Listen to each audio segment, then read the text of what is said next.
સાદો બ્લાઉઝનું કટિંગ આપણે કર્યું હો ને, સાદો બ્લાઉઝનું કટિંગ છે. આમાં ટક્સ માર્યા જુઓ, આ ટક્સ માર્યા ને આપણે 3 ટક્સ આવશે સાદા બ્લાઉઝમાં.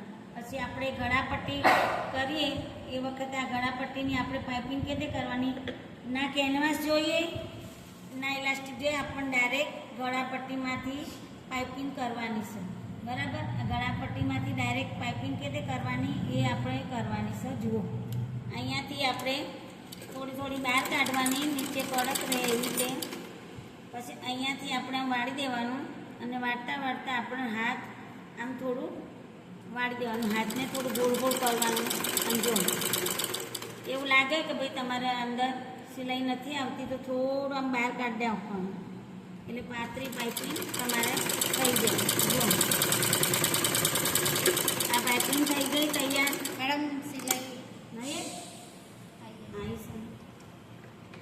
જો આ છે ને ગળાની પાઇપિંગ. બીજી સિલાઈ મારવા માટે તમારે પાછળથી જવાનું, હાથ ગોળ કરવાનું, એટલે તમારા આ પાઇપિંગ કેનવાસ વગરની પાઇપિંગ આવે. આ બે પાછળનું ગળું લાવશે, પાછળની ગળાની પાઇપિંગ આપણે આવી રીતે આ જો આગળની પાઇપિંગ ગળાપટ્ટીવાળી પાઇપિંગ કરીશું અને આ પાછળની પણ આપણે આવી રીતે આખી પાઇપિંગ ચોરસમાં કરી છે. ગળાપટ્ટીમાં કેનવાસ વગરની પાઇપિંગ. વિડીયો ગમ્યો હોય તો લાઈક કરો, શેર કરો, સબસ્ક્રાઇબ કરો. પ્રાર્થના બેન સિવણ ક્લાસ.